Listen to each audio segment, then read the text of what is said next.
welcome back to Sunny Live Chain. Thank you so much guys for tuning in. Well guys, I'm back again with Mzansi Soapy Stories and I'm trying to sikhuluma ke ngescam sam guys. Yo, yazini yabona istories kamapitsi kanye no Tipos guys sizo stressa ngempela because like what really happened guys.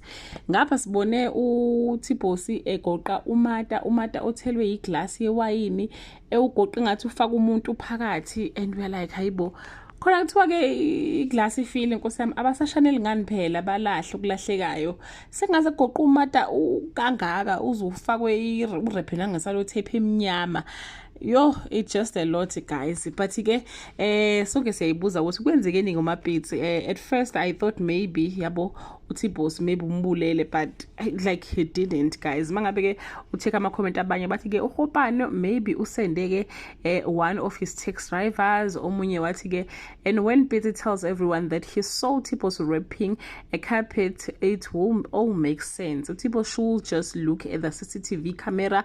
If it's not him, we will know after 3 months that scheme sam for us. I know vele guys scheme sam ukuthi ke siyathatha ke isikhathi when it come to ukuveza iqiniso, unlike istory njengonimba abavele benza istory basenza manje sheshe kuphela, like they don't just drag the story like ezinye ke istory. Omunye ke utheke the real person behind Mapit's disappearance is Thomas. He must just or he must have overheard Mapit's offense planning to interview Hopane out of love and fear. He kidnapped her to keep her away from interviewing uHopane.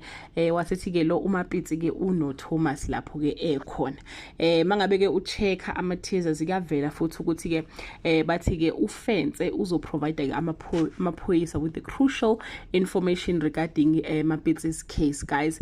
I just believe ukuthi ke uMapitsi ukidnapwe uHopane because bekafuna ukuba ne interview naye, so I think uyena umuntu ongathiwa ngempela ke umkidnaphile. Bese bethi ke ngomhla ka 31 July a dangerous man visit Tipos house posing as a CCTV camera installer. So if bemvumela lo muntu ozo install ama CCTV uzofika athathe lokhu ke akufuna mhlawumbe uzofuna ingubo kaMapitsi or intontoni, but mangukuthi nje guys ukidnaphe uKopane so that useMozambique kanjani kwathini kusazoba nzima ke ngempela. So yeah guys, that bring us to the end of this video. Leave your comment below and share with us ukuthi wena ucanga ukuthi uMapitsi ushonephi, because surely abambulalanga uTipos guys, but angazi ukuthi ke why the writers decided ukuthi bathathe lo wamatu bemkhulu kangaka bawugoqeza if khona umuntu phakathi. I don't know, like ngendlela besindwa ngakhona ke naye uTipos esephumuluzwa nje ukuthi yasinda lento ayiphethe.